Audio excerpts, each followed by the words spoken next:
राधे राधे दोस्तों, प्रभु भक्ति वीडियोस में आपका स्वागत है। वृंदावन की भूमि जो कृष्ण की माखन चोरी से रास लीला तक सारी लुभा देने वाली गतिविधियों की साक्षी है, आज भी कृष्ण के प्रेम से सराबोर है। यहाँ के कण कण में आज भी भगवान कृष्ण बसते हैं। वृंदावन की ही एक जगह निधिवन, जहाँ कहा जाता है भगवान आज भी गोपियों के साथ रास लीला करने आते हैं। तो दोस्तों, चलिए चैनल को सब्सक्राइब करने के साथ आगे बढ़ते हैं और जानते हैं क्या है निधिवन का सत्य।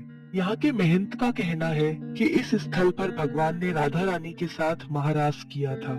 रसों के समूह को ही रास कहा जाता है, जहाँ सभी दिव्य रस जैसे श्रृंगार रस, वात्सल्य रस, माधुर्य रस एक साथ एकत्रित होते हैं, उसे महारास कहते हैं। निधि अर्थात राधा रानी, यह एक ऐसा स्थल है जहाँ भगवान कृष्ण ने राधा का श्रृंगार किया, उनके साथ महारास किया। इसलिए ही इस दिव्य वन को निधिवन कहा जाता है। निधिवन के वृक्ष अनंत जन्मों से तपस्या करते हुए ऋषि मुनि हैं, जो कृष्ण प्रेम के कारण यहाँ वृक्षों के रूप में विराजमान हैं। ये ऋषि मुनि गोपी भाव से भावित होकर यहाँ पर आए। गोपी कौन है? जो हृदय से भगवान के लिए समर्पित है, वे सब गोपियाँ हैं। जो अपनी इंद्रियों से भगवत रस का पान करते हैं, वे सभी गोपी हैं। अचंभित कर देने वाली बात यह है कि संध्या के पश्चात निधिवन में जाने की अनुमति नहीं है। यदि कोई यहाँ रात में रुक गया तो या तो पागल हो जाता है या उसकी मृत्यु हो जाती है। संध्या होते ही यहाँ रहने वाले पशु पक्षी भी वन से बाहर चले जाते हैं। इसका कारण यही है कि हर रात श्री कृष्ण यहाँ आते हैं और गोपियों के साथ रास रचाते हैं।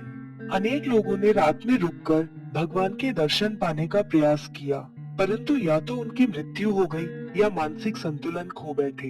यही नहीं, निधिवन में स्थित रंग महल नाम के मंदिर में हर रात्रि पान, लड्डू, चंदन का पलंग, श्रृंगार का सामान आदि रखा जाता है और मंदिर को भी रात में बंद कर दिया जाता है। जब सुबह मंदिर के पट खोले जाते हैं तो पान तथा लड्डू खाया हुआ मिलता है और सामान बिखरा हुआ। निधिवन की एक और विशेषता है यहाँ के तुलसी के पेड़, जो जोड़े में पाए जाते हैं। कहा जाता है जब राधा कृष्ण रात में रास रचाते हैं तो जोड़े में स्थित ये तुलसी के पौधे भी गोपियां बन जाते हैं। वाह, क्या अद्भुत दृश्य होता होगा। विशाखा कुंड, जो भगवान ने अपनी वंशी से खोदा था। कहा जाता है जब भगवान गोपियों के साथ रासलीला कर रहे थे, तब राधा की सखी विशाखा को प्यास लगी, तो भगवान के द्वारा इस कुंड का निर्माण किया गया था और तब से यह कुंड विशाखा कुंड के नाम से प्रसिद्ध हुआ। वंशी चोर राधा रानी का मंदिर भी यही स्थित है। कहा जाता है कि हर क्षण अपनी वंशी में रमे हुए भगवान कृष्ण से राधा रानी नाराज हो गई थी और भगवान की मुरली चुराकर यहाँ रखती थी। एक भक्त ने तो वन में रुककर भगवान की रासलीला देखने की कोशिश की। जब सुबह निधिवन को खोला गया तो वह मुख बधिर हो चुका था और अपने प्राण त्यागने ही वाला था। तब उसने वहाँ एकत्रित लोगों से एक पेन और पेपर मांगा और निधिवन के अनुभव को शब्दों में उतारा। उसके बाद उसकी मृत्यु हो गई। वह कागज अभी भी मथुरा के सरकारी संग्रहालय में है। विशेषज्ञों ने भी यह माना है कि रंग महल में हुई गतिविधियां किसी पशु या पक्षी के द्वारा नहीं की जाती। हैरान कर देने वाली बात यह है कि निधिवन के आसपास के निवासी शाम को 7 बजे के बाद इस वन की ओर देखते भी नहीं हैं। अनेक घरों में तो खिड़कियां भी नहीं है। स्थानीय निवासियों के अनुसार रात में कई बार घुंघरू और बांसुरी की आवाज सुनाई देती है, लेकिन उधर देखने की हिम्मत कोई नहीं जुटा पाता। मित्रों, आज तक यह वन एक रहस्य ही बना हुआ है। वीडियो देखने के लिए आपका धन्यवाद।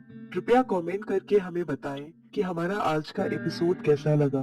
द डिवाइन टेल्स को सब्सक्राइब कीजिए ताकि नेक्स्ट अपलोड्स का भी आप आनंद उठा सकें। धन्यवाद।